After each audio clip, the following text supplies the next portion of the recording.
It's your friendly neighborhood, Dexter Manning, positive coronavirus man. Stay positive, we can do this, yay! Although, I mean, it's pretty much going to be over soon anyway, I would assume. Anyway, right, let's forget about coronavirus, like, fuck this thing. Let's talk about the real topics that are important here, and that is the audio bonus and novella of Final Fantasy X really that bad?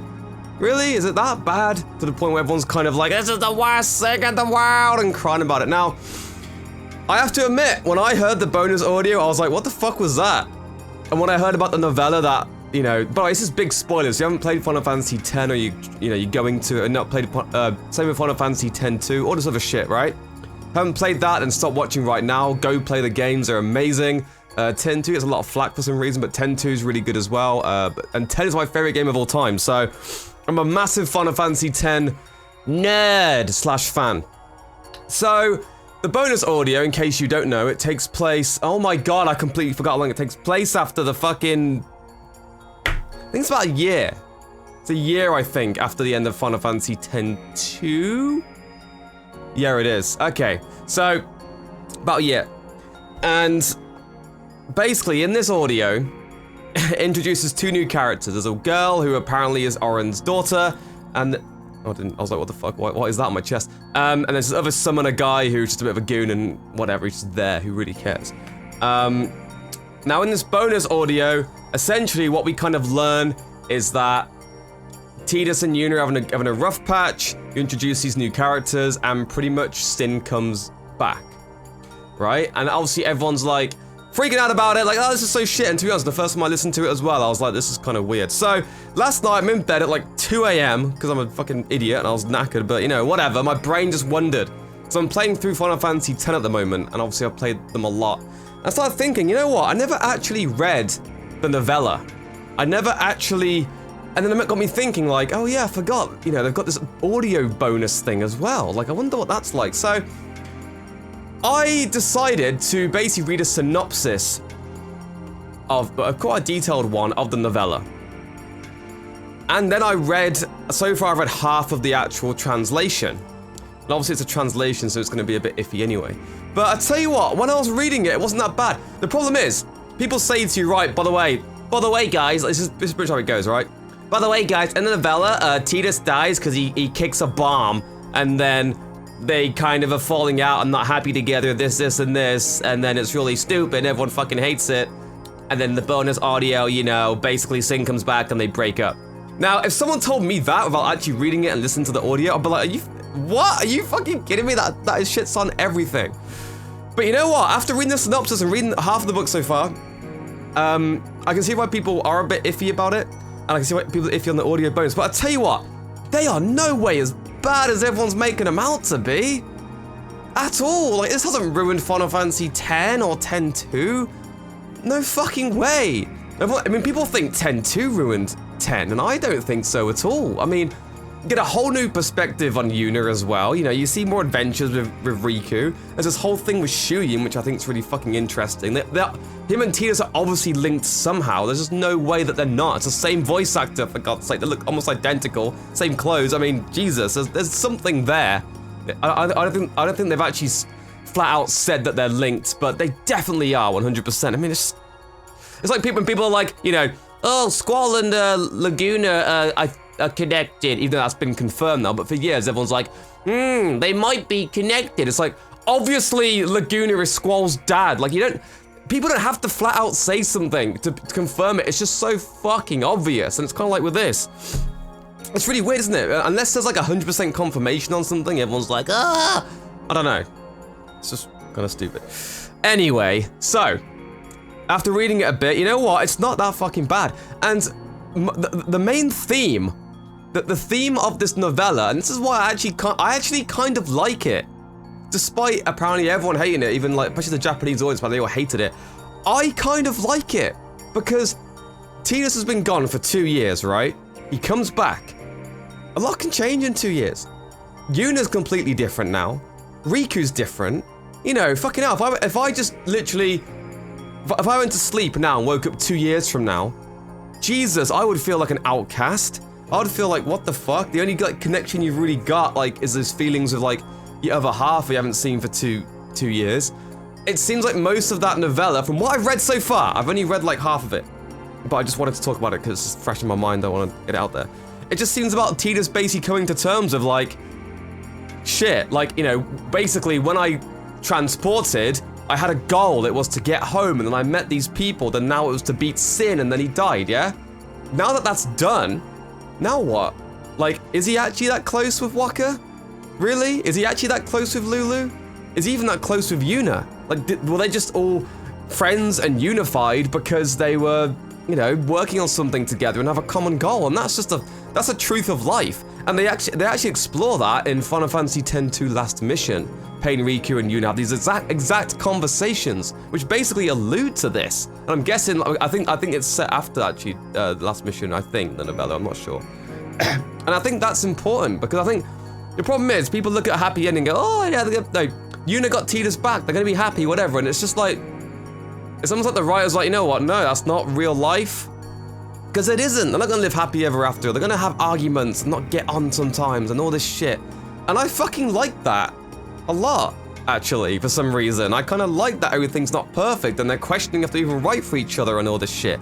And then, when it comes to Tidus dying again and kicking the bomb, okay, like, I do think that's an odd decision of how he died. I wish they probably could have killed him in a way better way. But I also don't see it as being that far-fetched, because they say kick a bomb. Now, when I first heard about it, I thought it meant a bomb was in the enemy. You hit this bomb and it expands, as 3 hits and it blows up, right? It's an enemy in Final Fantasy. You must know what the bombs are in Final Fantasy games, right? The enemies. I thought it was one of those. He kicks one of those and it blows up and kills him. No, it's it's a blitz ball that's a bomb. And it's actually explained earlier on. In the Summoner Wars, I think was it Novelle? Shit, my memory's so bad, man. I had all this stuff ready. Let's assume it's Novelle. To attack the summoners, I think, at Besaid, they basically, because obviously they're all about Blitzball, they fucking put blitz balls on the beaches and shit, filled with bombs to trick people, to kick them and fucking die. It's kind of brutal. So, it makes sense, because basically, Tidus and Yuna get transported back like 1,000 years into this weird realm, right, where that shit's happening. So, if there's a Blitzball there, and he's a Blitzball player, he's going, oh cool, the Blitzball kicks it, boom. Like, it's just trying to show, and like, look how fucked up this was back in the time. I don't know, it makes sense. I mean, it's kind of dumb, like how he dies. I wish he could have died a better way, but it's not far-fetched and so stupid to the point where you're like, oh my god, this is the worst thing ever, boycott this, and this. You know, Tidus has never been a very smart guy anyway. Like, the whole point, this is why I don't understand why people don't like his character. His character is literally like a dude bro. He's like this surfer guy. He's an athlete. He's an athlete who just got sent there to Spira, and he's just like, what? Like, dude, what the fuck is this? Okay, what? Oh, you know, that's why it's so great and so funny in the dialogue. You know, Yuna's like, you know, I came to stop you. And he's just like, all right. Do you know what I mean? He's just like, fuck, this is cool. I'm vibing to this, and I like that about his character. He's way more light-hearted and way more like, you know, he's just like, yeah, fuck you. It's cool. He's not super serious, but I don't know. I fucking love him. I think he's a great character. But my point is, it's not that far-fetched for him to kick the ball and die. So he dies, and they basically introduce a new thing. And this is why I think the audio drama was lost on people, because it kind of is a continuation of this novella. So there's this thing they introduce. I think it's called beckoning, and basically they can make it so the Fireflies from the will of someone or some shit. You know how it is with Final Fantasy games. I've got the exact details. Basically, the Fireflies react and it can bring someone back or whatever. And it's called beckoning. So Yuna beckons Tidus back.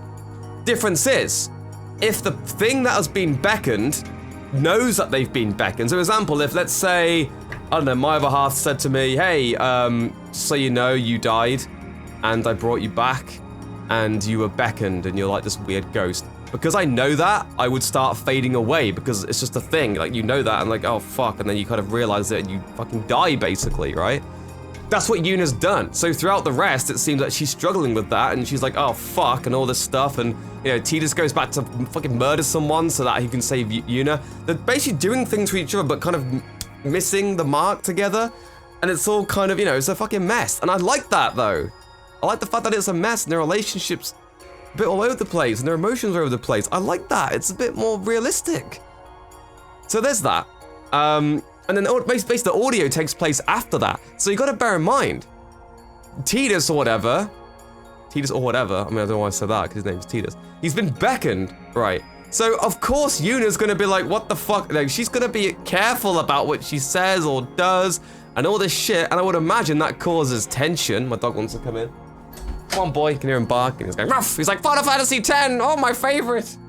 Like, owner, like doggy, because he played it first. No, that's a lie. Anyway, so, I guess if you read between the lines, you know, obviously that's gonna put strain. She's gonna be a bit more distant, because imagine if, like, she accidentally, she got drunk and told him. You know what I mean? I reckon she's clearly distanced herself, and that's why when they have that argument in the Blitzball room or whatever, that's why she's like, I live someone else. She obviously doesn't. She obviously doesn't, and she doesn't actually break up with him either. But there's two reasons why she's done that, and it's pretty obvious. There's that, which is what I just said, and there's B, it's just her trying to get a reaction out of him and be like, oh, I found someone else, because she hasn't found anybody else. Are you fucking kidding me? Of course she goddamn hasn't. The writers know that. It's so obvious in the writing. Even Lulu's like, look, you're fucking stupid, Tidus. Like, figure it out for yourself. It's pretty obvious that she isn't dating anyone or hasn't dumped you. They're obviously not gonna, they haven't broken up. They're just going through a rough patch. And yeah, Sin's come back, but at the same time, like, yeah, okay, they've had the calm for at least a little while. I think it's been 3 years now, maybe? Fuck, I don't know, it's been a while. But it's not pointless. Everyone is like, oh, it's just pointless, their love story and Sin's back. No, it's fucking not. Final Fantasy X as a whole, the game, the journey is just fucking amazing. The characterization, the experience is a great game. Sin still got destroyed. Yeah, okay, like, he's come back, but he still was gone for a while. And they'll fucking get rid of him again, you know? Like, nobody was crying about that shit when Sephiroth came back in Final Fantasy VII Advent Children. All of a sudden it's Sin, oh, it's a big fucking deal. Like, no. No one was crying about Sephiroth coming back. You need Sin in the Final Fantasy universe. Like, Vegnagun was okay, I guess, but does anybody really remember Vegnagun? I don't, until I start playing Final Fantasy X. So like, oh yeah, Vegnagun, that big boss machina thing. Sin is like such a big part of the universe. And, you know, maybe if they're not even setting up Final Fantasy X-3, which it seems like they kind of are. You know, they obviously have done it in a way where they're like, okay, this is kind of where they're at, but they obviously clearly would like to do a sequel with all this stuff in there. So you need Sin in the next one. Plus, like, you know, this is, I don't see this as the end of their story. The end isn't just, oh, Tidus and Yuna are going through a rough patch and Sin is back. There's no fucking way. At some point, they'll release like some sort of novel or an audio or make a full-on sequel. There's no goddamn way. And for me, I like how it is. I listened to the audio again yesterday, and there are some moments where I'm like, what the fuck? Like, that stupid summoner's like, I love you. And it's like, okay, you fucking weirdo. Wakka's voice is kind of weird on that as well. Anyone notice that? Wakka's voice sounds really different. But I like the fact that Yuna and Tidus are having a rough patch. I like that because you don't see that enough in like love stories and shit. You don't see like the aftermath of all that. You just see, oh, they live happy ever after. That's not how life works. And I like the fact that they're struggling and shit's happening and they're clashing and all this stuff. I really like it. And I kind of am, of course I'm not kind of, I'm really excited for if they continue the story and make more, because we'll get to see them recuperate. We'll get to see them, you know, they obviously still love each other. From what I can gather, it's pretty obvious. You know, just have a different kind of story arc. See them get back together again. A couple you can root for. You want them to get back together and stay together again. Sorry, they didn't even dump him, but you know what I mean. You want them to patch it up. And I feel like if they did release a sequel, they've got a perfect setup now. You've got Tidus and Yuna who are falling out for a bit, and Sin is back. Like, that's all you fucking need at the moment. You've got this brand new character as well, Oren's daughter, who could just come into play. You know, maybe Wakka and Lulu can come back, but probably not, Wakka's retired, right? So he probably wouldn't. You know what I mean? Like, maybe someone else will go.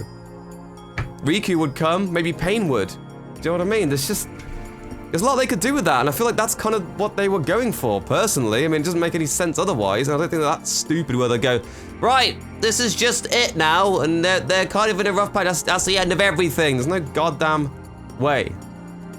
Just saying. I don't know why you've got to read between the lines sometimes with this kind of stuff. And I do recommend just like checking out the Novelle thing. It's not the best thing ever. Don't get me wrong, I'm not saying I read it, I'm like, oh my god, it's not like the Final Fantasy VII book, for example, set between 7 and Advent Children. That's an amazing book. It's called On the Way to a Smile or something. That's an amazing book. Fucking read that. I wouldn't like, you know, say that Novella so far has been incredible, but it's still been cool to see the characters interact and dialogue with Wakka and Tidus and him questioning if they're even friends. Like that part stood out to me a lot at the beginning of the book.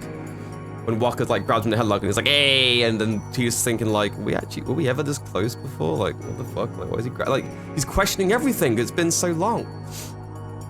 I don't know, it just brings up a lot of themes that I think aren't touched on too much in media, really, and this type of media anyway, and I like it. I'm actually surprised at how much, after doing some research and actually listening to it properly and reading between the lines, doing some reading, whatever, gathering as much information as I possibly could, I actually found myself kind of liking it. So that's my opinion. Leave a comment down below what your opinion is. If you play Final Fantasy X, what'd you think of it? Or 10-2? Yeah, I mean, I just fucking love talking about Final Fantasy games, so I might do that for a few more videos, we shall see. But until then, have a nice, wonderful evening, day, or lunchtime. And yeah, I'll see you next time.